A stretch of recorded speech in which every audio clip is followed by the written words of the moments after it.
ప్రార్థిస్తున్నాము పరమ తండ్రి. ఆమేన్. హల్లెలూయా. రక్షించే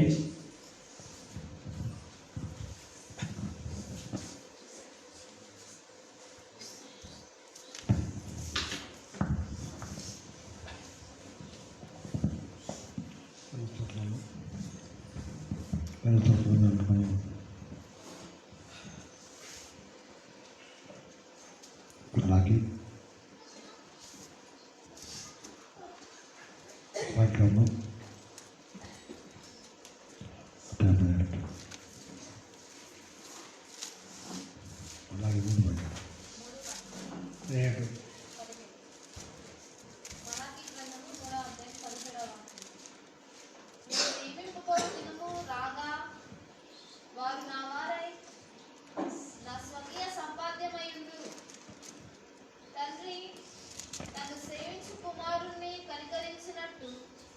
నేను వారిని కనికరించునని సైన్యములకు అధిపతియగు యెహోవా సెలవిచ్చుచున్నాడు.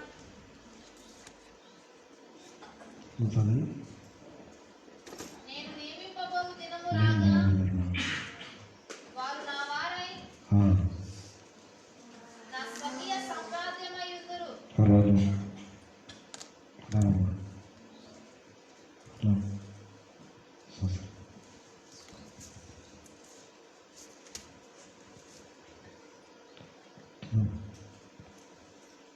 వారు నా వారై నా స్వకీయ సంపాద్యమయ్యుందురు. తండ్రి తన్ను సేవించు కుమారుణ్ణి కనికరించినట్టు నేను వారిని కనికరింతునని సైన్యములకు అధిపతియగు యెహోవా సెలవిచ్చుచున్నాడు.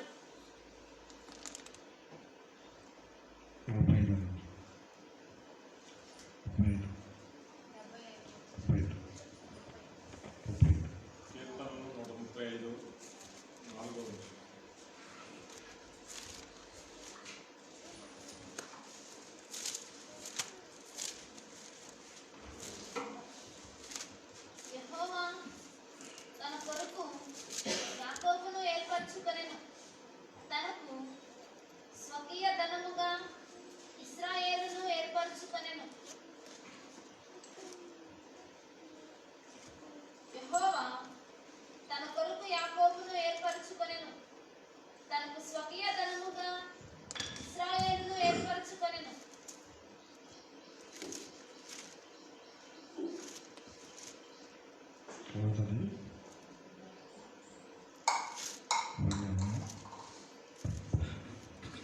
యెహోవా తన కొరకు యాకోబును ఏర్పరచుకొనెను. తనకు స్వకీయ ధనముగా ఇశ్రాయేలును స్వకీయ ధనముగా ఇశ్రాయేలును ఏర్పరచుకొనెను.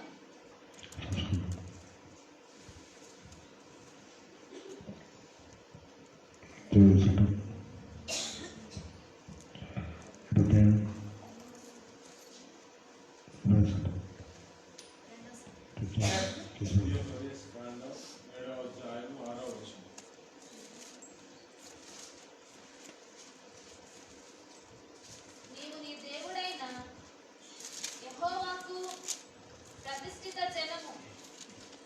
నీ దేవుడైన యెహోవా భూమి మీదనున్న సమస్త జనముల కంటే నిన్ను ఎక్కువగా ఎంచి నిన్ను తనకు స్వకీయ జనముగా ఏర్పరచుకొనెను. నీవు నీ దేవుడైన యెహోవాకు ప్రతిష్ఠిత జనము.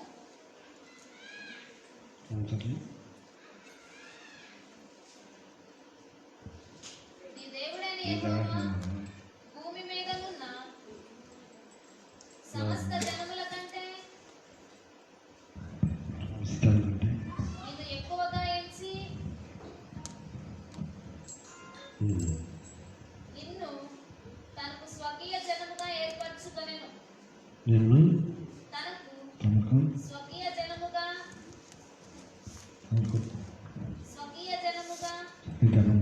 ఏర్పరచుకొనెను. భాగంలో నిర్వహణ 13 ఇది వచ్చింది.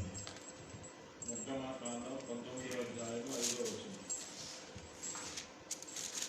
కాగా మీరు నా మాట శ్రద్ధగా విని నా నిబంధనను అనుసరించి నడిచిన యెడల మీరు సమస్త దేశ జనులలో నాకు స్వకీయ సంపాద్యమగుదురు. సమస్త తెలుగులో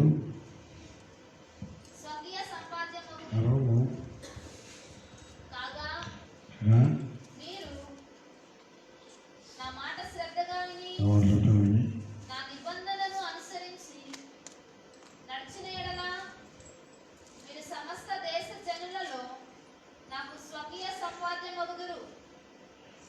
అవుతాను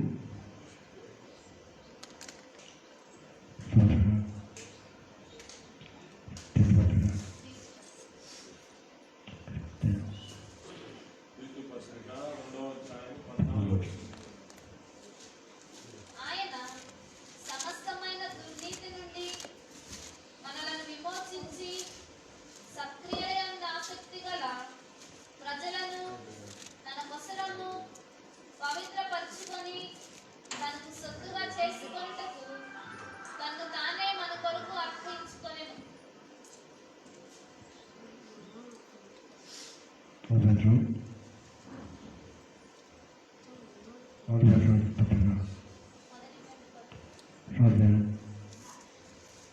2వ అధ్యాయం 5వ వచనం. యేసుక్రీస్తు ద్వారా దేవునికి అనుకూలము అగు ఆత్మ సంబంధమైన బలులర్పించుటకు పరిశుద్ధ యాజకులుగా ఉండునట్లు మీరును సజీవమైన రాళ్ల వలె నుండి ఆత్మ సంబంధమైన మందిరముగా కట్టబడుచున్నారు. అట్లయ్యా అట్లయ్యా ఉంటుంది యేసుక్రీస్తు యశస్సు ద్వారా ద్వారా దేవునికి దేవునికి అనుకూలములకు ఒకరిని ఆత్మ సంబంధమైన అనుగుణమైన బలులర్పించుటకు లాభించకు పరిశుద్ధ యాజకులుగా ఉండునట్లు పరిశుద్ధ యాజకులుగా శుద్ధాసులుగా ఉండునట్లు ఉన్నట్లు మీరును సజీవమైన రాళ్ల వలె నుండి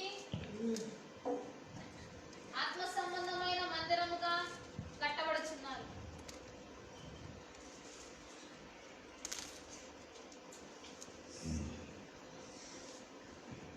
శుభ్రం సౌందర్యం 42వ అధ్యాయం 12వ వచనం. యెషయాకాండం.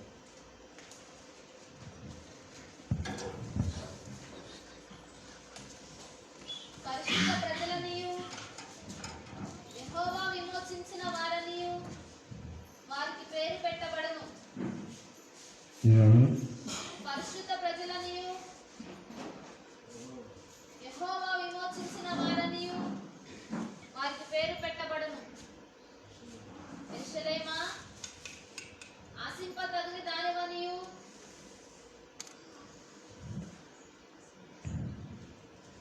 విసర్జింపబడని పట్టణమనియు నీకు పేరు కలుగును.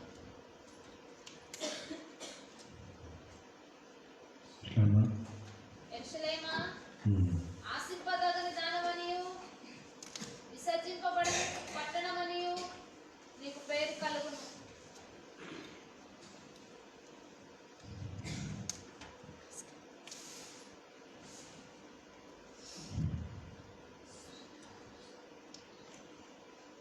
శరణు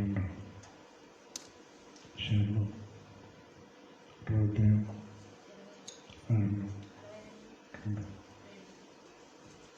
12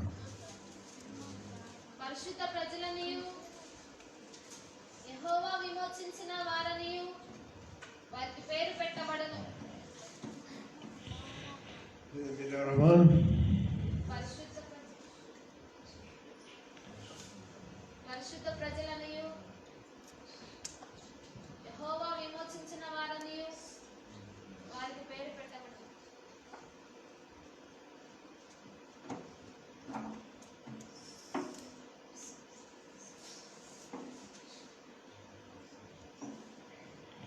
పడుతుంది.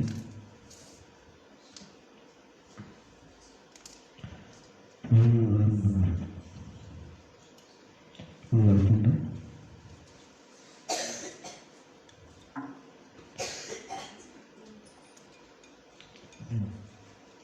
పరిశుద్ధ ప్రజలని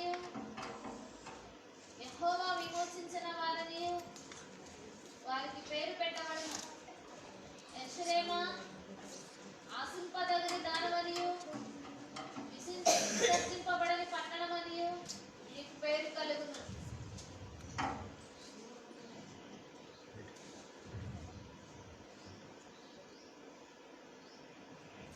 ఉంటుంది.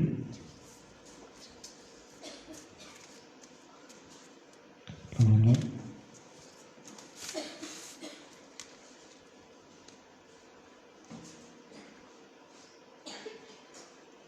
Nazareti İslam sanırlar mı?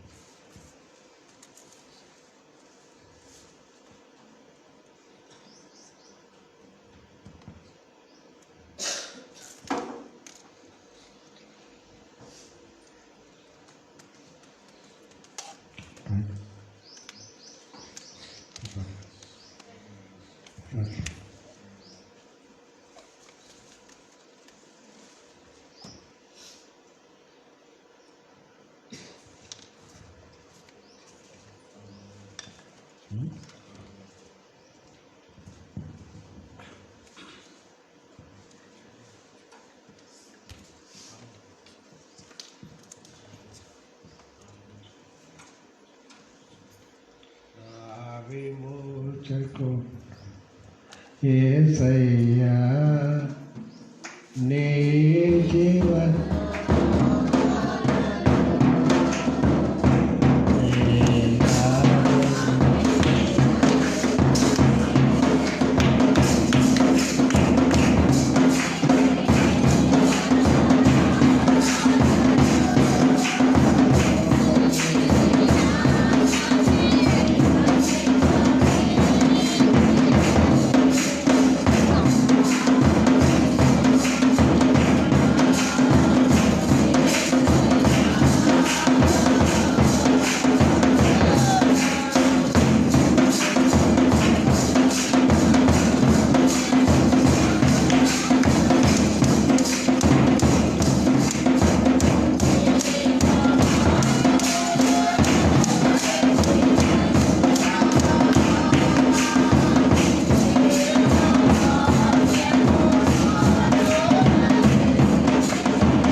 Praise the Lord, hallelujah.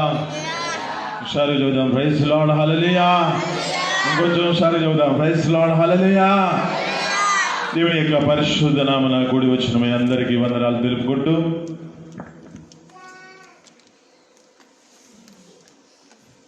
ప్రకటనల చివరిలో చేద్దాం. దేవుని యొక్క మాటలు మనం చాలా జాగ్రత్తగా గమనిద్దాం. దేవుని యొక్క సేవకులు చెప్పిన మాటలు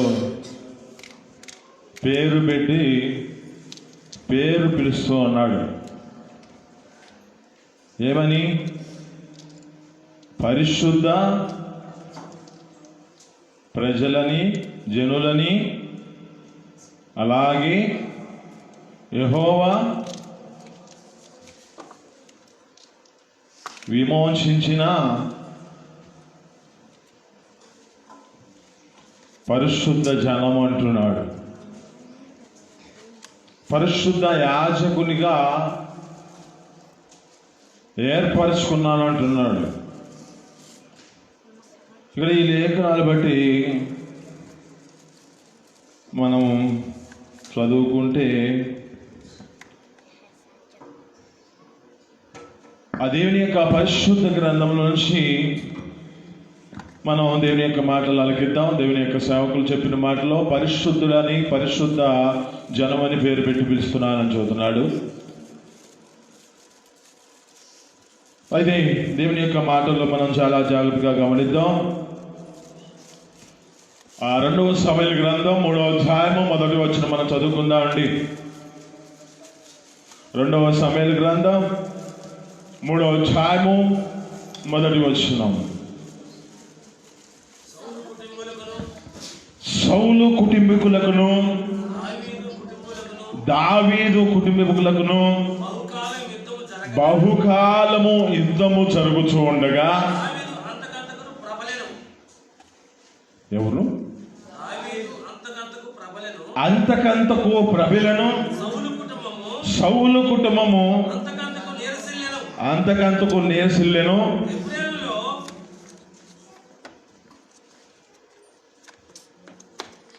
ఇక్కడ ఈ లేఖనాలు బట్టి చూస్తున్న మాటలను బట్టి ఇక్కడ 2 కుటుంబాలు కనబడుతూ ఉన్నాయి.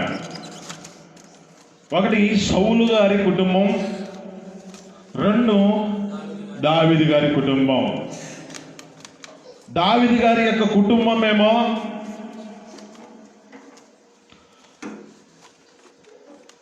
అంతకంతకు పగులుతూ ఉంది. సౌలు గారి కుటుంబం ఏమో అంతకంతకు నీరసిల్లుతుంది.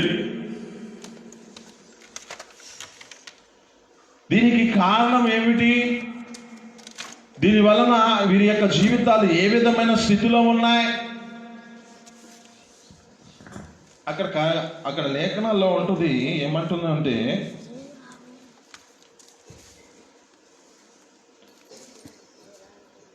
ఆ కుటుంబం అంతకంతకు వర్ధిల్లుతూ ఉందనే మాట ఉంటుంది. దావీదు గారి కుటుంబం ఈ లేఖనాలు బట్టి చదువుతున్న మాటలను బట్టి పోయిన గత 1 వారం క్రితం, 2 వారాల క్రితం 14-15 రోజు, ఇది 15వ రోజు క్రితం నేను మాట్లాడిన మాటలను గుర్తున్నాయా? ఏం గుర్తులేదంటారా? ఇందాక చెప్పిన మాటలే గుర్తుండవు, అప్పుడు మాట్లాడి గుర్తు పెట్టుకుంటారంటారా? ఈ మాటల్లో చాలా జాగ్రత్తగా గమనిస్తే ప్రతి మాటలో వాగ్దాన పూర్వకంగా మాట వస్తుంది. ఏమనుంది మనకు వాగ్దానం? నిన్ను అత్యధికముగా అభివృద్ధి పొందించేదను. ఇక్కడ అంటున్న మాటలో దావీదు గారి యొక్క కుటుంబము అంతకంతకు ఫబులుతుంది, దావీదు గారి కుటుంబము అంతకంతకు వర్ధిల్లుతుంది. సౌలు గారి కుటుంబమేమో అంతకంతకు నీరసిల్లుతుంది. ఇక సౌలు గారి కుటుంబమేమో అంతకంతకు దిగజారుతున్న పరిస్థితి కనపడుతుంది. సౌలు గారిని మనం జ్ఞాపకం చేసుకుందాం. సౌలు గారి యొక్క జీవితంలో ఏ పరిస్థితిలో ఉన్నాడో అందును బట్టి అతని జీవితం ఎందుకు ఈ విధమైన స్థితిలోకి వచ్చిందో మనం గుర్తు చేసుకుందాం. మనం జ్ఞాపకం చేసుకుంటే ఇశ్రాయేలు ప్రజల మీదుగా మొదటిగా ఏర్పరచబడిన వాడు సౌలు రాజుగా. ఆమేన్, హల్లెలూయా. ఇతను కాక ఇంకెవరన్నా ఉన్నారంటే చెప్పండి. ఎవరు లేరు కదా. మొదటిగా ఏర్పరచబడిన వాడు రాజుగా ఏర్పరచబడిన వాడు ఈ యొక్క సౌలు. ఈ సౌలు మొదట ఇశ్రాయేలు ప్రజల మీదగా రాజుగా ఏర్పరచబడ్డాడు. అయితే ఈ సౌలు యొక్క జీవితంలో కొన్ని పరిస్థితులను మనం జ్ఞాపకం చేసుకుందాం. ఈ యొక్క ఇశ్రాయేలు ప్రజల మీదగా రాజుగా ఏర్పరచబడిన ఈ యొక్క సౌలు గారితో దేవుడైన యెహోవా వాక్కులు తెలియజేస్తున్న మాటలు ఏమిటంటే, నీవు పలానా ప్రాంతానికి వెళ్ళి అక్కడున్న చిన్నలనేమి పెద్దలనేమి అక్కడున్నవన్నీ సమస్తము నిర్మూలన చేయి అంటున్నాడు. దేవుడైన యెహోవా వాక్కులు తెలియజేస్తున్న మాట ఏమిటంటే, సౌలు గారికి నీవు పలానా ప్రాంతానికి వెళ్ళి ఆ ప్రాంతంలో అన్నిటినీ నిర్మూలన చేయి అని చెప్పిన మాటకి ఈ వ్యక్తి వెళ్ళాడు. కానీ ఇతరు ఏం చేశారంటే, వాటిలో కొంత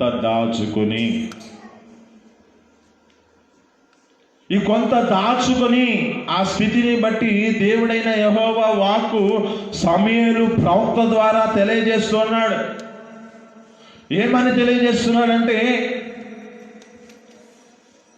ఆ దేవుని యొక్క వాక్కులు అతనికి తెలియజేసిన మాటలను బట్టి, నీవు దేవుడు చెప్పిన మాట ప్రకారము నడిపించబడ్డావా? దేవుడు నీకు ఏం ఆజ్ఞాపించాడో ఆ ఆజ్ఞ ప్రకారం నువ్వు నడిపించబడ్డావా అని చెప్పాడు అక్కడ. అయితే ఆ వ్యక్తి ఏమంటున్నాడంటే, అన్నిటినీ నిర్మూలన చేశాను అంటున్నాడు. కానీ అక్కడ ఏమంటుందంటే, అరుపులు వినబడుతున్నాయి, రంకెలు వినబడుతున్నాయి అంటే అప్పుడు అంటున్నాడు, ఇది నీ కోసం అర్పించడానికి తీసుకొచ్చాను అన్నట్టుగా చెబుతున్నాడు. ఇక్కడ మనం జ్ఞాపకం చేసుకుంటే, ఆజ్ఞ అతిక్రమిస్తే ఏమొస్తుంది? పాపం వస్తుంది. ఇతని జీవితంలో పాపం ఏలుబడి చేస్తుంది. ఈ పాపం ఏం చేయబడాలి? ఇతని జీవితంలో ఒప్పుకునే స్థితి ఉండాలి. ఆమేన్, హల్లెలూయా. ఈ పాపం ఒప్పుకోకుండా తన జీవితంలో దానిని కప్పుకుంటున్నాడు, దాచిపెట్టుకున్నాడు, కప్పుకుంటున్నాడు. దీనిని సౌలు గారి యొక్క జీవితంలో మొదటిగా తన జీవితంలో ఉన్న పాపాన్ని దేవుని ఎదుట ఒప్పుకోకుండా, తన అవిధేయతను దేవుని ఎదుట సరి చేసుకోకుండా నడిపించబడుతున్న వ్యక్తి కనుకొని ఇంతడు అంతకంతకు నేరసిల్లుతున్నాడు. ఆమేన్, హల్లెలూయా. మరి దావీదు గారి జీవితం, దావీదు గారి యొక్క జీవితంలో జ్ఞాపకం చేసుకుంటే, ఇశ్రాయేలు ప్రజల మీదుగా రెండవ రాజుగా ఏర్పరచబడిన వాడు. హల్లెలూయా. ఇతని జీవితంలో జ్ఞాపకం చేసుకుంటే, ఇతడు ఒక పాపాన్ని చేశాడు. పరిస్థితిని బట్టి తను చేసిన పాపము దేవుని ఎదుట తనకు ఆ దేవుని యొక్క వాక్కులు సేవకుల ద్వారా అతని ఎద్దకు వెళుతున్నాడు. సేమ్ ఇలాగే ఎలా సౌలు దగ్గరికి ఎలా సమూయేలు ప్రవక్తను పంపించాడో, దావీదు గారి దగ్గరికి ఒక నాతాను అనే ప్రవక్తను పంపించాడు. హల్లెలూయా. హుషారుగా చెబుదాం. మెలుగు కలిగిన వాళ్ళు హల్లెలూయా చెబుదాం. నిద్ర వస్తున్న వాళ్ళు హల్లెలూయా చెబుదాం. అందరూ మెలుగుగా ఉన్నారు. ఇక్కడ జ్ఞాపకం చేసుకుంటే, ఇక్కడ ఎలా ఈ యొక్క సౌలు దగ్గరికి సేవకుడిని పంపించినట్లుగానే ఈ దావీదు గారి దగ్గరికి ఒక సేవకుడిని పంపిస్తున్నాడు. ఎందుకంటే ఇతడు ఒక పాపము చేసిన వ్యక్తిగా కనబడుతున్నాడు. ఇతడు ఆ పాపమును ఆ సేవకుడికి తెలియజేస్తూ ఉన్నాడు. తెలియజేస్తున్న మాటల ప్రకారం తన జీవితంలో ఏమంటున్నాడంటే, అవును పాపము చేశానని చెప్పుకుంటూ దేవుని ఎదుట ఆ సేవకుని ఎదుట ఒప్పుకుంటున్నాడు. ఆమేన్. అందుకే దావీదు అంతకంతకు వర్ధిల్లుచూ ఉన్నాడు. ఆమేన్, హల్లెలూయా. లేఖనాలు పెట్టి చూస్తూ ఉంటాయి, మొదటి యాకోబు పత్రిక 1వ అధ్యాయము 9వ వచనం.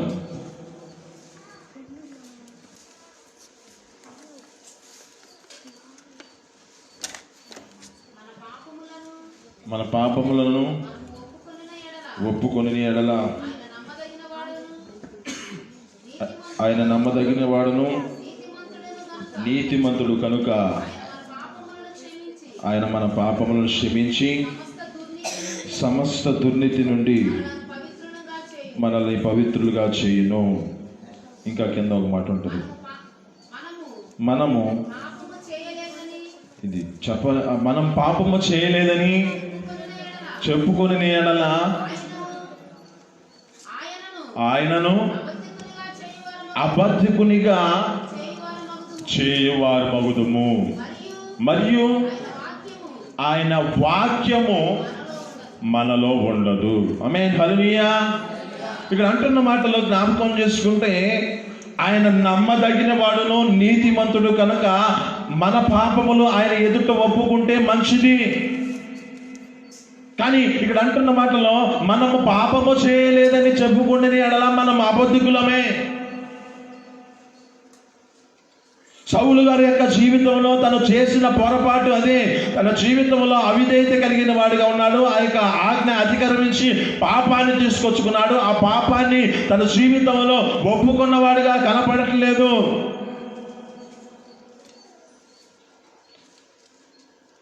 ఇక అంటున్న మాటలో జ్ఞాపకం చేసుకుంటే మనము అబద్ధికులము. తర్వాత మాట,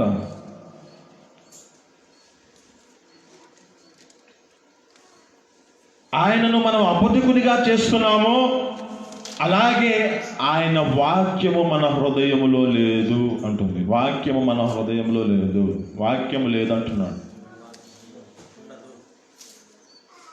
ఇక్కడ దావీదు గారి యొక్క జీవితంలో ఏం చేశాడో, తన జీవితంలో పాపాన్ని ఒప్పుకుంటున్నాడు. అందుకే అంటాడు, కీర్తనలో రాసి పెట్టుకున్నాడు తన జీవితంలో చేసిన పాపాన్ని బట్టి.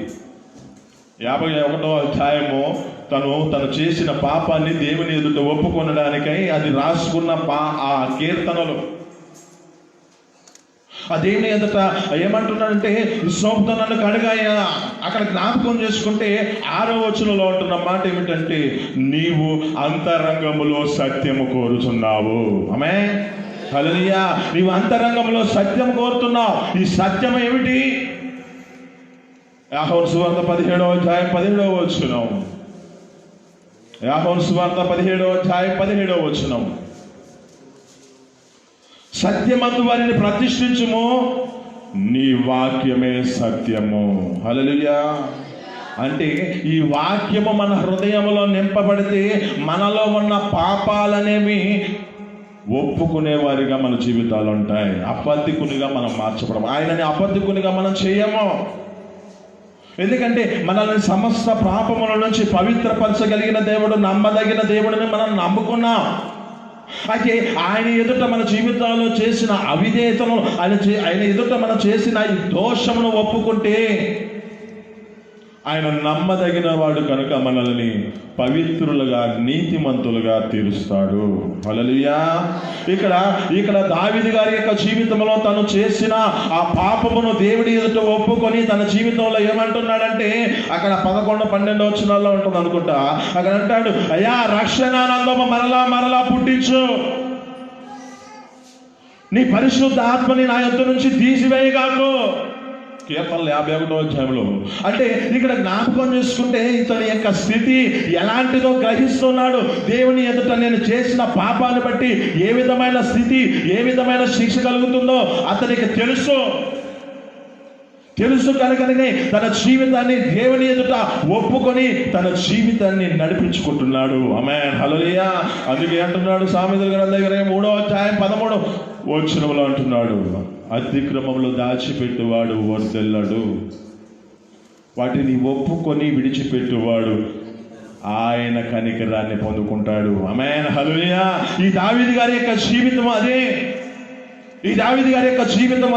దేవుని యొక్క సన్నిధిలో తన యొక్క పాపాన్ని ఒప్పుకొని తన జీవితంలో తన యొక్క స్థితిని బట్టి దేవుని యొక్క సన్నిధిలో కొమ్మరించుకుంటున్నాడు. అక్కడ అంటుంది ఒక మాట, ఒక వాక్యంలో ఉంటుంది, కన్నీళ్ళ చేత పరుపు తేలాడిందంట. హల్లెలూయా. అంటే దేవుని యొక్క సన్నిధిలో ఆ వ్యక్తి కన్నీరు విడిచినట్లుగా కనబడుతుంది. తను చేసిన దోషమును దేవుని ఎదుట ఒప్పుకొని తన స్థితిని బట్టి జ్ఞాపకం చేసుకుంటూ, అయ్యా రక్షణానందం తీసివేయొద్దయ్యా, అయ్యా నీ పరిశుద్ధాత్మను నా ఎద్దు నుంచి తీసివేయొద్దయ్యా అని ఇక్కడ అంటున్నాడంటే తన జీవితంలో తెలుసుకున్నాడు. తన యొక్క జీవితాన్ని ఏ విధమైన స్థితిలో నడిపించబడ్డాడో తన్ని గుర్తు చేసుకుంటున్నాడు. అంటే ఇక్కడ జ్ఞాపకం చేసుకుంటే, ఒకటి దావీదు గారి యొక్క జీవితము పాపము ఒప్పుకొనేవాడిగా ఉన్నాడు. సౌలు గారి కుటుంబము, ఆ సౌలు గారి కుటుంబం నేర్సిల్లడానికి కారణము తన జీవితంలో అవిధేయతను సరిచేసుకోలేని పరిస్థితి. సౌలు తన యొక్క కుటుంబం అంతకంతకు నేరసెల్లడానికి కారణము ఒకటి, తన జీవితంలో ఆజ్ఞను అతిక్రమించాడు. దావీదు గారు తన యొక్క జీవితంలో అంతకంతకు ప్రబలుతున్నాడంటే తను చేసిన దోషాన్ని దేవుని ఎదుట ఒప్పుకొని తన జీవితాన్ని సరి చేసుకుంటూ నడిపించబడుతున్నాడు. ఆమేన్, హల్లెలూయా.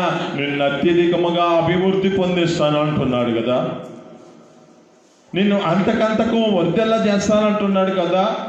ఈ వర్ధిల్ల చేయాలంటే నీవు దేవుని ఎదుట నీ జీవితాన్ని ఏ విధమైన స్థితిలో నడిపించుకుంటున్నావో, ఆ దేవుని ఎదుట నీ జీవితంలో ఏ అవిధేయత ఉందో దానిని సరి చేసుకుంటే నిన్ను వర్ధిల్ల చేస్తాడు. హల్లెలూయా. హుషారుగా చూద్దాం, హుషారుగా చూద్దాం, ఇంకొంచెం పెంచుదాం. హల్లెలూయా. ఇక్కడ జ్ఞాపకం చేసుకుంటే, ఒకటి ఈ దావీదు గారి యొక్క జీవితము అంతకంతకు వర్ధిల్లుతూ ఉందంటే తను చేసిన దోషాన్ని ఒప్పుకున్నాడు. సౌలు కుటుంబం అంతకంతకు నేర్సిల్లుతుంది అంటే తను చేసిన అవిధేయతను సరి చేసుకోలేకుండా పోయాడు. రెండవది మనం జ్ఞాపకం చేసుకుందాం. రెండవది తన జీవితంలో ఏమనుకుంటున్నాడంటే, ఒక పరిస్థితి వచ్చినప్పుడు యుద్ధము నాది, యుద్ధము నాది అని సౌలు గారు అనుకుంటున్నాడు. యుద్ధము నాది అనుకొని ఈ పరిస్థితిని బట్టి భయాందోళన కారణమై అతడు ఏమీ చేయలేని పరిస్థితిగా కనబడుతుంది. మనకు తెలిసిన మాటలే. ఆ గొలియాతు శబ్దం వినగానే, ఆ గొలియాతు శబ్దానికి అక్కడ ఉన్న సైనికులందరూ దాక్కున్న పరిస్థితి కనబడుతుంది. సౌలు గారు కూడా యుద్ధానికి సిద్ధమవకుండా పరిస్థితి కలిగి అతడు యుద్ధము నాదే అంటున్నాడు, కానీ యుద్ధానికి మాత్రం పోవట్లా. ఇది ఇతనిలో రెండవ అవిధేయత కనబడుతుంది. నా నా అనుకుంటే అది అక్కడ వరకే ఆగిపోతుంది. మరి దావీదు గారి యొక్క జీవితం ఏ విధమైన స్థితి? యుద్ధము యెహోవాదే. హల్లెలూయా. యుద్ధము యెహోవాదే అని దేవుని ఎదుట తన జీవితంలో ఆ జీవము కలిగిన దేవుని పేరిట నేను వెళుతున్నా. ఇంకా అక్కడ జ్ఞాపకం చేసుకుంటే ఇతడు ఎక్కడికైనా యుద్ధానికి సిద్ధమయ్యాడంటే, అయ్యా నేను ఈ ప్రాంతానికి వెళ్ళాలి, వెళ్ళమంటావా ఆగమంటావా? ఆమేన్. అంటే యుద్ధం నాది కాదు, నీదే కదా, అందుకే నిన్నే అడుగుతున్నా. ఆయన మీద ఆధారపడ్డాడు కనుకనే ఆయన ద్వారా అనేకమైన జయాలు కలిగినాయి. ఆమేన్. అతని జీవితంలో జ్ఞాపకం చేసుకుంటే దావీదు గారు తన జీవితంలో ఒక మాట చూస్తూ ఉంటాడు, నువ్వు వెళ్ళొద్దంటే వెళ్ళొద్దు, ఆగమంటే ఆగటం అంతేగా.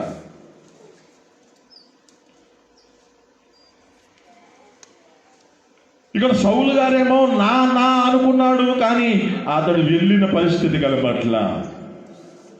కానీ దావీదు గారి యొక్క జీవితం ఏమిటంటే, దావీదు గారు నన్ను ప్రేమించిన నా జీవము కలిగిన దేవుడు ఉన్నాడు, ఆ జీవము కలిగిన దేవుడు నాకు అప్పగిస్తాడు. ఆ జీవము కలిగిన దేవుడు నా జీవితంలో వాటి మీద జయము పొందుకొనడానికి శక్తినిస్తాడు, బలమునిస్తాడు. యుద్ధము ఆయనే చేస్తాడు. హల్లెలూయా. యుద్ధము యెహోవాదే.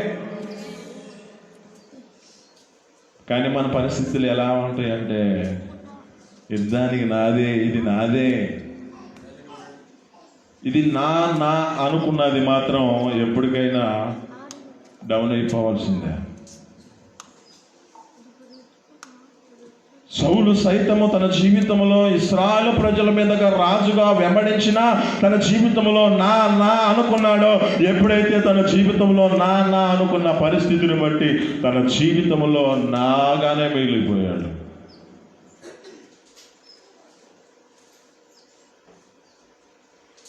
దావీదు గారు తన జీవితంలో యుద్ధము యెహోవాదే అనుకున్నాడు కనుకనే అతని జీవితంలో నిలబడ్డాడు. తన స్థాయిలో తన జీవితంలో అంతకంతకు వర్ధిల్లడానికి కారణమవుతుంది. హల్లెలూయా.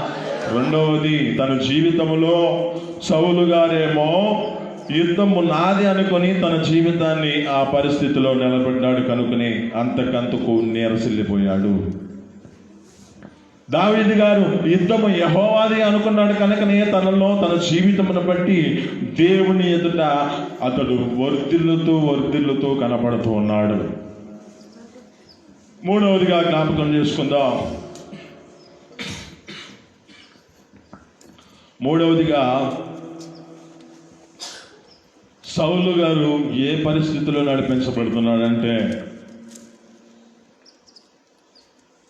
మొదట తన జీవితంలో ఆత్మానుసారంగా నడిపించబడ్డాడు. తర్వాత తన జీవితం శరీర సంబంధమైన ఆలోచనల చేత నడిపించబడుతూ తన స్థితిని నడిపించుకుంటున్నాడు.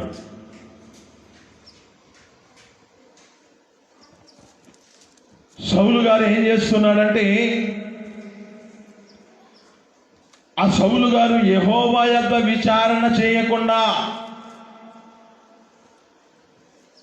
కర్ణ పిశాచాల యొద్దకు, అంటే ఈ దేవుని యొక్క ప్రజలుగా పిలువబడుతున్న యొక్క స్థితిని బట్టి ఇతడు దేవుని ఎదుట విచారించుకొని తన జీవితాన్ని వేడుకుంటే బాగుండేది.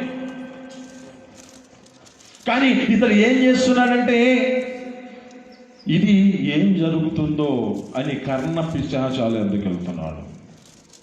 ఆమేన్. హల్లెలూయా. హల్లెలూయా. మనలో కొంతమంది ఎంతవరకు ఇలా పోతున్నారు తెలియట్లా.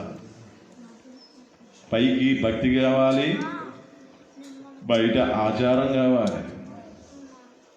పైకి ఇది కావాలి, బయట అది కూడా కావాలి. కానీ మన జీవితాల్లో అది ఉండకూడదు. సౌలు అంతకంతకు నేరసిల్లుతున్నాడంటే, యెహోవా యొద్ద విచారణ చేయకుండా ఇది ఏం జరుగుతుందో ఆ కర్ణ పిశాచాల యొద్దకు వెళ్దాం. దేవుడి యొద్ద విచారణ చేయవలసిన వాడు ఎక్కడో విచారణ చేసే పరిస్థితి వచ్చింది. దానికి పరిమాణము అంతకంతకు నేరసిల్లాడు. హల్లెలూయా. హుషారు చెబుదాం. హల్లెలూయా. మెలుగు కలిగిన వాళ్ళు హల్లెలూయా చెబుదాం. హల్లెలూయా.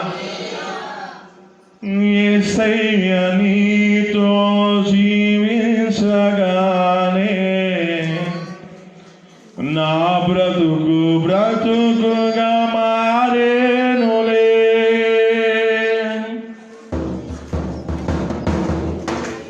యేసయ్య నీతో గానే నా బ్రతుకుగా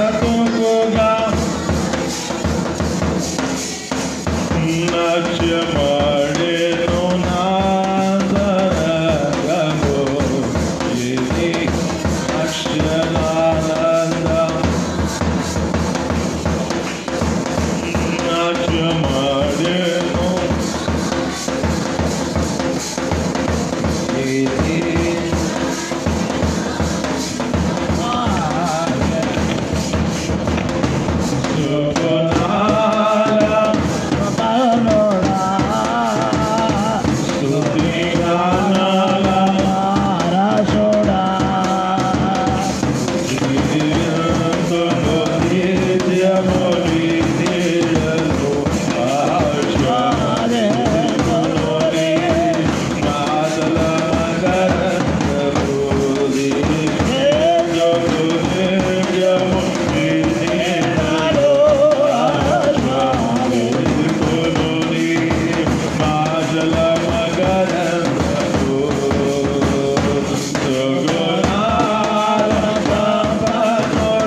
బట్టి చదువుతున్న మాటలో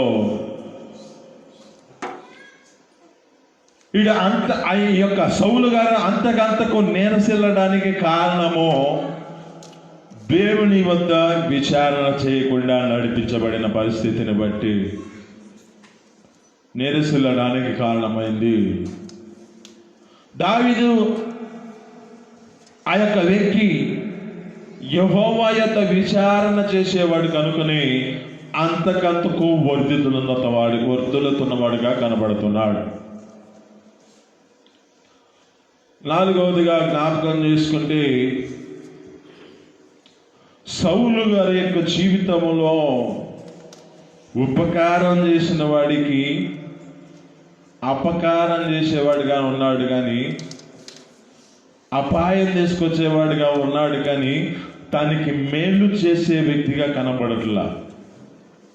అంటే తన తోటి సహోదరుని ఆ యొక్క వ్యక్తిని ప్రేమించే వ్యక్తిగా కనపడట్లా.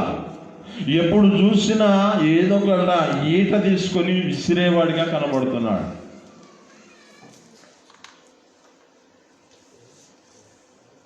ఎప్పుడు చూసినా ఆ వ్యక్తి ఏ విధమైన చేతనైనా ఇతనిని చంపాలి, ఏ విధమైన చేతనైనా ఈ యొక్క ఈట తీసుకొని అతన్ని గోడకి గుచ్చాలి అనే పరిస్థితుల్లోనే సౌలు గారు నడిపించబడుతున్నాడు. అంటే ఉపకారం చేసిన వారికి అతని జీవితంలో అపాయకరమైన స్థితి తీసుకొచ్చేవాడిగా కనబడుతున్నాడు, కానీ అతనికి తన జీవితంలో ఆ ఉపకారం చేసేవాడిగా కనబడట్లా, మంచి చేసేవాడిగా కనబడట్లా.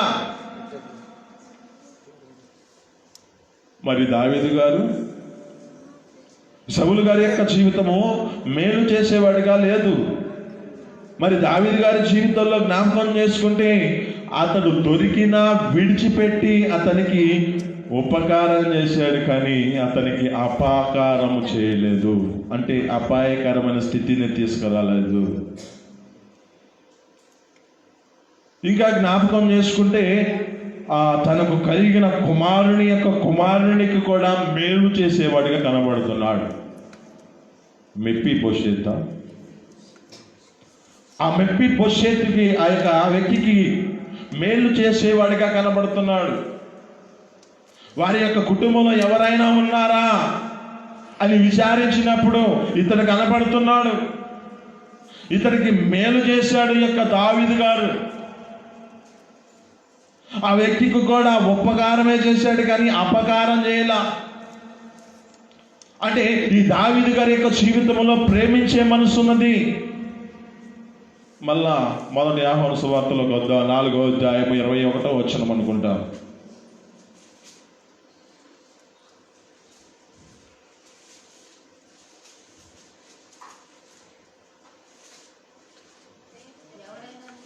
ఎవడైనాను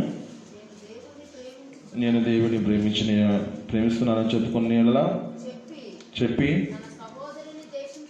తన సహోదరుని ద్వేషించిన యెడల అతడు అబద్ధికుడగును. తన సహోదరుని ప్రేమించిన వాడు తనని తోడని దేవుని ఎలా ప్రేమించును? ప్రేమించువాడు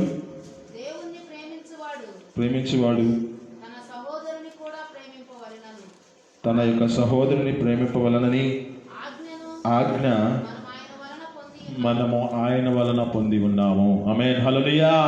ఇక్కడ దావీదు గారి యొక్క జీవితంలో జ్ఞాపకం చేసుకుంటే సౌలు గారిని ప్రేమించాడు. ఇతడు దేవుని చేత అభిషేకించబడిన వాడు అని ఆ యొక్క వ్యక్తిని గురించి తెలుసుకొని ఆ వ్యక్తిని ఏమాత్రం ఒట్టకూడదని అతనిని ప్రేమించేవాడిగా ఉన్నాడు. అతనికి కలిగిన కుమారుని కూడా ప్రేమించేవాడిగా ఉన్నాడు. ఇక్కడ అంటున్నమాట ఏమంటుంది? నేను దేవునిని ప్రేమించుచున్నానని చెప్పుకొని నా సహోదరుని ద్వేషించిన వాడు, ఎవరైనా సహోదరుని ద్వేషించిన వాడు అబద్ధికుడు. ఎందుకంటే మనము మన యొక్క జీవితాలలో ఆ దేవునిని ఏమంటున్నాడంటే మీ సహోదరులను ప్రేమింపవలనని ఆయన వలన మనం ఆజ్ఞ పొంది ఉన్నామా లేదా? ఆమేన్. పాత నిబంధనలో 10 ఆజ్ఞలు ఇచ్చాడు దేవుడు. మరి కొత్త నిబంధనలోకి వచ్చేళ్ళకి రెండు ఆజ్ఞలు ఏమిటి అయ్యి? నిన్ను వలే ప్రేమించండి, మరొకటి ఆమేన్ హల్లెలూయా. ముందున్న చెప్పకుండా వెనక్కున్న మాట ఎందుకు చెప్పారు? నీ పూర్ణ హృదయముతో, నీ పూర్ణ ఆత్మతో నన్ను సేవించాలి, ఆరాధించాలి. ఆమేన్. రెండవ ఆజ్ఞ, నిన్ను వలె నీ పొరుగు వారిని ప్రేమించాలి. ఇక్కడ అంటున్న మాట కూడా నీ సహోదరుని ప్రేమింపవలనని ఆజ్ఞ మన వలన, ఆయన వలన మనము పొంది ఉన్నాము కదా. అంటే ఇక్కడ జ్ఞాపకం చేసుకుంటే ఇక్కడ అంటున్న మాటలను బట్టి దేవుడు ప్రతి మనిషిని ప్రేమించాలని, దేవుడు ప్రతి ఒక్క సహోదరుని తన యొక్క జీవితంలో ప్రేమించాలని దేవుడు తన జీవితంలో మనకు ఒక ఆజ్ఞ ఇచ్చాడు. ఈ సౌలు గారి యొక్క జీవితంలో ఏమో ప్రేమించే మనసు లేదు కనుకనే అంతకంతకు నేరసిల్లుతూ ఉన్నాడు. దావీదు గారు ప్రేమిస్తున్నాడు కనుక అంతకంతకు వర్ధిల్లుతూ ప్రబలుతూ ఉన్నాడు. ఆమేన్ హల్లెలూయా. దావీదు వలె మన జీవితం ఉన్నదో, సౌలు వారే మన జీవితం ఉన్నదో, దేవుడు మనకు చూపించిన మార్గాల్లో ఈరోజు మనకి యొక్క ప్రత్యేకతమైన స్థితిలో ఒక ఇద్దరిని చూపించాడు. ఈ ఇద్దరి జీవితంలో మనతో వాగ్దానం చేసిన వాగ్దానము, సంఘముతో చేసిన వాగ్దానము నిన్ను అత్యధికముగా అభివృద్ధి పొందించాలంటే, నిన్ను అత్యధికముగా వర్ధన చేయాలంటే నీలో ఒకటి పాపం అనేది ఉండకూడదు. రెండు, నీ జీవితంలో ఏంటి మర్చిపోయారా? చెప్పండి. ఇప్పుడు చెప్పిన మాట్లాడుతుంటా.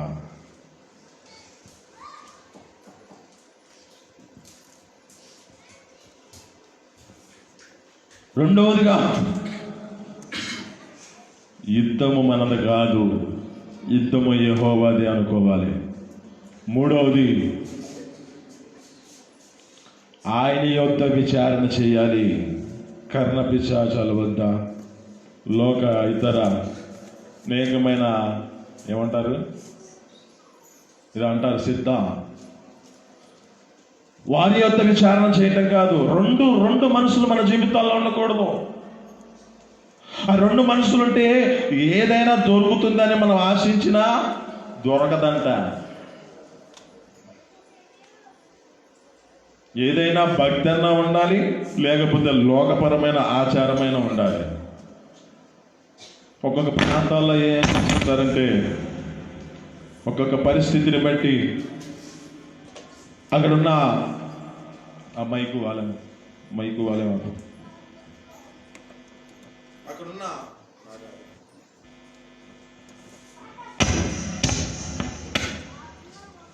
అక్కడున్న పరిస్థితులు జ్ఞాపకం చేసుకుంటే లోకపరముగా ఉంటుంది, దేవుని పరంగా నడిపించబడుతుంది. కానీ మన జీవితాల్లో ఒకటే పొందుకుందాం. ఎందుకంటే యాకోబు రాసిన పత్రికలో ఒక మాట అంటాడు, సముద్ర తరంగము వలె పోలింది వారే దిమనస్కుడు, అట్టి మనుషుడు దిమనస్కుడు కనుక ప్రభు వలన తనకి ఏమైనా దొరుకుతుందని తలంచుకొనకూడదు, ఆలోచించుకోకూడదు. అతనికి మరి ఏమైనా దొరుకుతుందేమో అని. దేవునిలో మనం మన జీవితాలు భయభక్తులు కలిగి నడిపించబడదాం. యెహోవా యొద్ద విచారణ చేసి యెహోవా మనం చూపించిన మార్గంలో మనం నడిపించబడదాం. ఆయన చూపించిన మార్గంలో మన జీవితాలు నడిపించబడితే అంతకంతకు వర్ధిల్లడానికి కారణమవుతుంది. ఆమేన్ హల్లెలూయా. సౌలు గారి యొక్క జీవితంలో ఎక్కువ శాతం స్తుతించినట్లుగా కనపడలా. సౌలు గారి యొక్క జీవితంలో దేవుడిని ఆరాధించినట్లుగా కనపడలా. ఒక మాట అంటాడు అక్కడ, ఏమంటాడు, ప్రవక్తలలో ఉన్నాడని ఒక సామెత పుట్టింది. ఎప్పుడు పుట్టింది ఇది? నూతనమైన మనసు, నూతనమైన ఫలము, ఆత్మ వచ్చినప్పుడు ఆ సేవకులలో, ప్రవక్తలలో ఉన్నాడని ఒక సామెత పుట్టింది. మరి దావీదు గారు దావీదుకి అసలు తంబూర సితార పట్టుకొని వాయించుకుంటూ దేవుడిని ఆరాధించేవాడిగా కనబడతాడు. హల్లెలూయా. ఇంచుమించు 90 కీర్తనల పైన రాశాడంట. దేవుడిని ఆరాధించే వ్యక్తిగా కనబడుతున్నాడు దావీదు గారు. దావీదు గారు ఏ స్థితిలో ఉన్నా, ఏ ప్రదేశంలో ఉన్నా, ఏ ప్రాంతంలో నివాసం ఉన్నా, ఏ అరణ్యములో ప్రదేశంలో పరిగెత్తుతున్నా, ఏ అరణ్యములో తన జీవితం నివాసం ఉన్నా, ఆ అరణ్యములో కాపరిగా ఉన్నప్పుడు అంతే ఉన్నాడు. అరణ్యములో పరిగెత్తే పరిస్థితిలో ఉన్నప్పుడు అంతే ఉన్నాడు. ఇశ్రాయేలు ప్రజల మీదుగా రాజుగా అభిషేకించినప్పుడు కూడా అంతే ఉన్నాడు. దేవుడిని ఆరాధించే వ్యక్తిగానే కనబడతాడు. దినమునకు 7 మార్లు స్తుతించేవాడుగా.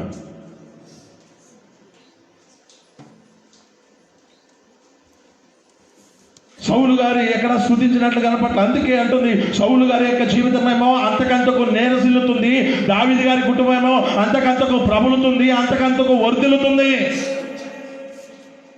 మరి నీ కుటుంబాన్ని నువ్వు ఏ విధమైన స్థితిలో నడిపించుకుంటావేమో, నీ కుటుంబాన్ని నీ జీవితంలో నీ స్థితిని బట్టి ఏ విధమైన స్థితిలోనికి తీసుకొచ్చుకునే విధంగా నువ్వు మార్చబడతావో. సౌలు వలె నీ జీవితం ఉన్నదా, లేక దావీదు వలె నీ జీవితం ఉన్నదా? దావీదు వలె నీ జీవితం ఉంటే నీ జీవితంలో మేలుకరమైన అనుభవించడానికి కారణమవుతుంది, అంతకంతకు ప్రబలుతావు. దావీదు వలె నీ యొక్క స్థితిని బట్టి ఆ దావీదు వలె నీ జీవితంలో ఆరాధించగలిగితే చాలు. ఆ దేవుని యొక్క సన్నిధిలో నీ జీవితాన్ని దేవుని ఎదుట విచారించితే చాలు. ఆ దేవుని ఎదుట ఆ దేవుని యొక్క నామాన్ని నువ్వు గొప్ప చేస్తే చాలు, వర్ధిల్లుతావు. ఆమేన్. అత్యధికముగా అభివృద్ధి పొందించేదాను.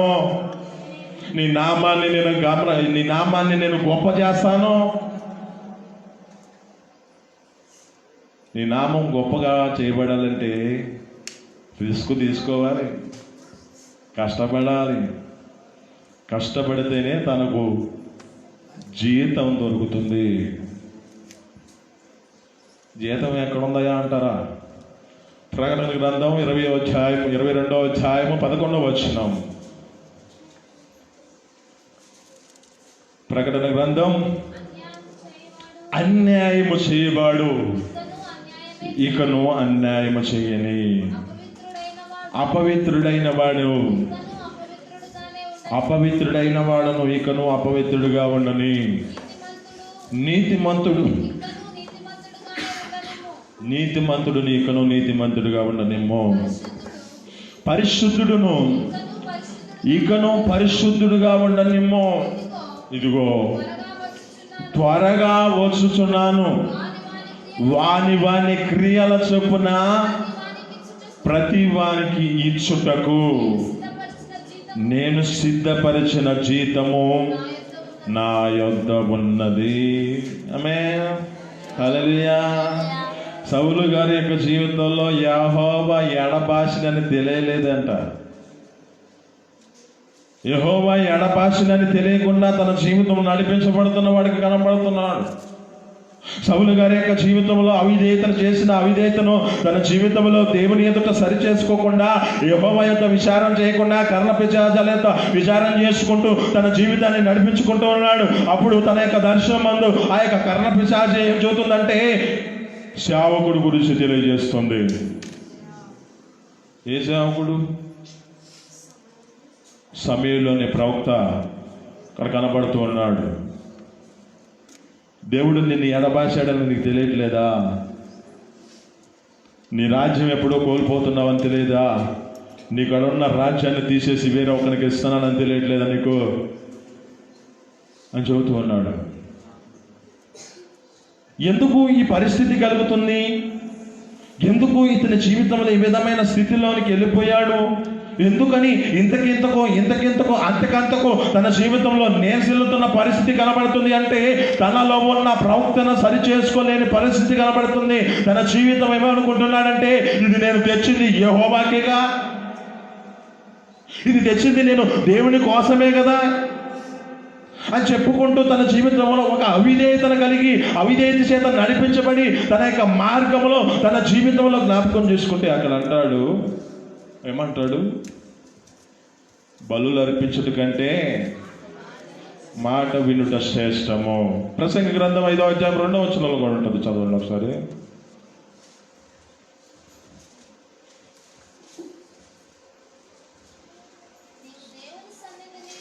నువ్వు దేవుని సన్నిధిని అనాలోచనగా పలుకుట ఫస్ట్ లైన్ 2వ సెకండ్. బుద్ధిహీనులు బుద్ధిహీనులు అర్పించినట్లు బలులు అర్పించుట కంటే సమర్పించి ఆలకించుట శ్రేష్టము. ఆమేన్, హల్లెలూయా. బుద్ధిహీనులు బలులు అర్పించుట కంటే, ఇతను ఏమంటున్నాడు? భక్తిహీన, తన జీవితంలో భక్తిహీనమైన పరిస్థితుల్లోకి వెళ్ళిపోయాడు. ఇతను ఏం చేస్తున్నాడు? ఆజ్ఞ అతిక్రమించాడు. ఆ యొక్క దేవుడు చెప్పిన మాట ప్రకారము అతడు ఉన్న ఆ ప్రదేశం అంతటా నిర్మూలన చేయకుండా దాచుకొని వచ్చి మళ్ళీ చెబుతున్నాడు, నేను ఇవి అర్పించడానికి తీసుకొచ్చానని.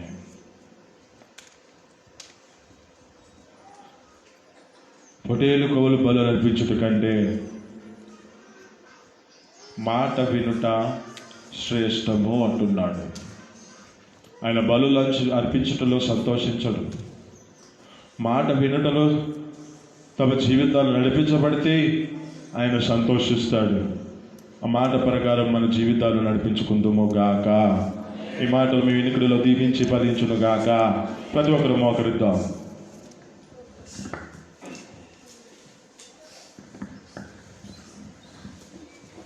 మోకరిచ్చిన మనం దేవుని ఎదుట మన జీవితాలలో ఏ విధమైన స్థితిలో నడిపించబడుతున్నామో ఇద్దరు వ్యక్తులు మనకు తెలియజేశాడు.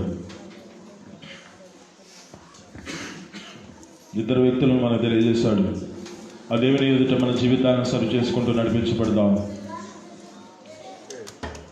ప్రతి ఒక్కరు మోకరించి హృదయపూర్వకంగా దేవుని ఎదుట వేడుకుందాం. ఆ దేవుని సన్నిధిలో మన జీవితాలను సరి చేసుకుందాం. మీరు మాట్లాడిన మాటలను బట్టి సౌలుని మాకు తెలియజేశారు. దావీదు గారు మాకు గుర్తు చేశారు. దావీదు అంతకంతకు ప్రబలుతున్నాడు. దావీదు అంతకంతకు వర్ధిల్లుతున్నాడు. సౌలు గారి కుటుంబం ఏమో అంతకంతకు నీరసిల్లుతుందని మాకు తెలియజేశావు. సౌలు గారు తమ జీవితాల్లో పాపము చేసి పాపాన్ని దేవుని ఎదుట ఒప్పుకోలేని పరిస్థితి కనబడుతుంది. అటు జీవితముగా మా జీవితాలు ఉండకూడదు తండ్రి. అది దేవుని ఎదుట ఒప్పుకుందాం. నీ యొక్క విచారణ చేయకుండా యుద్ధము నాది అని అనుకుంటూ నా పరిస్థితి కనబడుతుంది. యుద్ధము యెహోవాది అనుకోట్లా. నీ మీద ఆధారపడట్లా. నీ నామాన్ని గొప్ప చేయలేని పరిస్థితి కనబడుతుంది. అందువలన అంతకంతకు నీరసిల్లుతున్న పరిస్థితి కనబడుతుంది. నీ యొక్క విచారణ చేయవలసిన వాడు ఎక్కడో కర్ణ పిశాచాల యొద్దకు వెళ్ళి ఎక్కడో సోలు చెప్పే వాళ్ళ దగ్గరికి వెళ్ళి నా జీవితం ఏం మార్చబడింది, ఈ పరిస్థితులు ఏ విధమైన పరిస్థితుల్లోకి వెళ్ళాయి అని ఎక్కడో విచారణ చేస్తున్నాడా?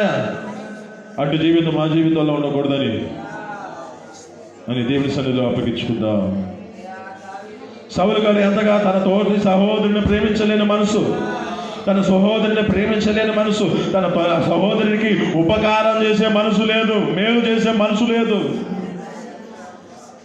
అంతగా తన జీవితంలో నీరసిల్లుతున్న పరిస్థితి కనబడుతుంది. హృదయపూర్వకంగా అప్పగించుకుందాం. దేవుని సన్నిధిలో హృదయపూర్వకంగా అప్పగించుకుంటూ దావీదు గారి జీవితంలో తను చేసిన అవిధేయతను దేవుని ఎదుట ఒప్పుకొని తన జీవితంలో నీ పరిశుద్ధాత్మ నా యొద్ద నుంచి తీసివేయద్దు, రక్షణానందం మరలా పుట్టించంటున్నాడు. ఈ సోపుతో నన్ను కడిగయ్యా అంటున్నాడు. పాపం చేయలేదని మన జీవితాలు కొనసాగించబడితే మనం అబద్ధికులం అంటున్నాడు. మనం ఆయనని అబద్ధికులుగా చేస్తున్నామంటున్నాడు. వాక్యము మనలో లేదంటున్నాడు. వాక్యము మన జీవితాల్లో నిలబడితే, ఈ వాక్యము మన హృదయంలో నిలబడితే ఆయన మన జీవితాలలో నిలవసించినట్లుగా కనబడుతుంది. ఏ విధమైన జీవితాలు దావీదు వలె మన జీవితాలు దోషములు అవిధేయతలు మన దేవుని ఎదుట ఉంచారు. మీరు దావీదు యొక్క జీవితంలో యుద్ధము యెహోవాదే, జీవము కలిగిన దేవుని పేరిట నేను వెళ్తున్నాను అని జీవము కలిగిన దేవుని పేరిట వెళ్ళాము. వెళ్ళాడు కనుక విజయం పొందుకున్నాడు. ప్రతి దానిలో విజయం పొందుకుంటున్నాడు కదా. అటు కృపను మా జీవితాల్లో అనుగ్రహించండి. ఎన్నో శ్రమలు ఎన్నో బంధకాలైన ఎన్నో మా జీవితాల్లో వాటి విలువ మేము విజయం పొందుకునే వారిగా ఉండాలి. నేను ఎదికే వారి దేవుని ఎదుట ఒప్పుకుందాం. మా యుద్ధము యెహోవా రీతిగా విజయాన్ని చేకూర్చాయా. ఆయన ప్రతి పరిస్థితిని యెహోవా యందే విచారణ చేసుకొని నడిపించబడుతున్నవాడు. ఈ ఆలోచన మీ మీద అయా ఈ పరంగా మీరు వెళ్ళాలా అని దేవుని యందు విచారణ చేసుకొని వెళుతున్నాడు. కానీ మనుషుల జీవితాలలో ఏ ప్రదేశానికి వెళ్ళలేని పరిస్థితులు, ఏ ప్రాంతానికి వెళ్ళాలో వెళ్ళకూడదో తెలియలేని పరిస్థితుల్లో నడిపించబడుతున్నారు. సౌలు గారి తమ జీవితంలో నడిపించబడిన దాన్ని బట్టి అంతకంతకు నేర్చెలుతున్న పరిస్థితి, అంతకంతకు తన జీవితంలో ఏ పరిస్థితులు కోల్పోయారంటే రాజ్యాన్ని కోల్పోయిన పరిస్థితి కనబడుతుంది. అవును ప్రభు, నీ జీవితంలో ఆ పరిస్థితిలోకి వెళ్ళదు. దావీదు వలె నీ జీవితంలో దేవుని ఎదుట విచారణ చేయి. ఆ దేవుని ఎదుట విచారించు. దావీదు వలె నీ జీవితంలో తోటి సహోదరుడు ప్రేమించి ఉపకారం చేయి. ఆ తోటి సహోదరికి నువ్వు మేలుకరమైన స్థితిలో నువ్వు నడిపించబడు. నిన్ను వర్ధిల్ల చేయాలని దేవుడు ఉద్దేశపూర్వకంగా దేవుడు నీతో మాట్లాడుతున్నాడు. సంగమ పట్ల వాగ్దానం చేశాడు. 25 రోజులు గడిచిపోయింది. నీ జీవితంలో ఇంకా 320 రోజులు మాత్రమే ఉన్నది. ఈ వాగ్దానం నీ పట్ల స్థిరపరచబడాలంటే, ఈ వాగ్దానం నీ పట్ల నెరవేర్చబడాలంటే నీవు దేవుని ఎదుట నీ జీవితాన్ని సరి చేసుకుంటూ ఈ 4 మాటలను జీవితంలో నడిపించబడుతుందో లేదో జ్ఞాపకం చేసుకొని దేవుని ఎదుట విచారించుకో, దేవుని ఎదుట వేడుకో, పరిశీలన చేసి పరీక్షించుకో,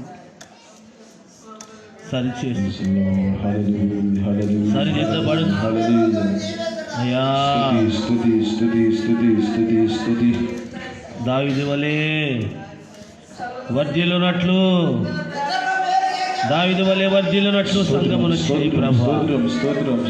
కుటుంబాలు వర్ధిల్లాలి, సంఘము వర్ధిల్లాలి, ఈ మనుషులు వర్ధిల్లాలి ప్రభు. నీకు ఇష్టలుగా ఉండాలి ప్రభు. జగముననే పరిపాలగా జగతికి నీవే ఆధారమా,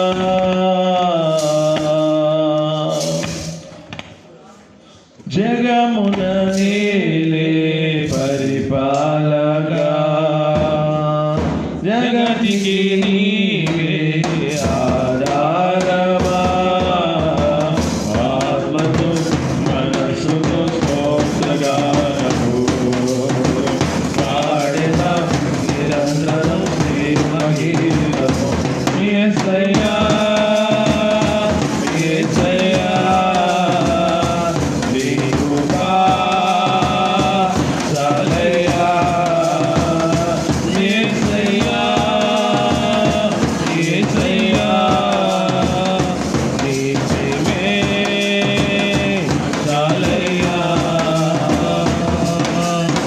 జగములనే పరిపాలన, జగ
మీ రుణము తీర్చునా. నా ప్రతి క్షణము ఈ భావనతో గురి వద్దకే సాగేదా. నా ప్రతి క్షణము ఈ భావనతో గురి వద్దకే సాగేదా. యేసయ్యా యేసయ్యా నీ కృప చాలయ్యా. యేసయ్యా యేసయ్యా పూర్ణ శుద్ధితో పూర్ణ బలముతో చాలయ్యా. జగములనే పరిపాలక జగతికి నీవే ఆధారమా. ఆత్మతో మనసుతో స్తోత్రగానము పాడెదా నిరంతరం ప్రేమ గీతము. ఆత్మతో మనసుతో స్తోత్రగానము పాడెదా నిరంతరం ప్రేమ గీతము. యేసయ్యా యేసయ్యా నీ కృప చాలయ్యా. యేసయ్యా యేసయ్యా నీ ప్రేమే చాలయ్యా. యేసయ్యా యేసయ్యా నీ కృప చాలయ్యా. యేసయ్యా యేసయ్యా నీ ప్రేమే చాలయ్యా. జగమున నీలే పరిపాలక జగతికి నీవే ఆధారమా.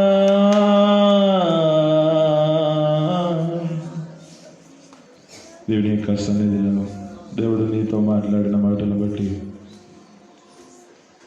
స్త్రీలలో ఒకరును పురుషులలో ఒకరు దేవుని యొక్క మాటలు బట్టి ప్రార్థన చేయండి.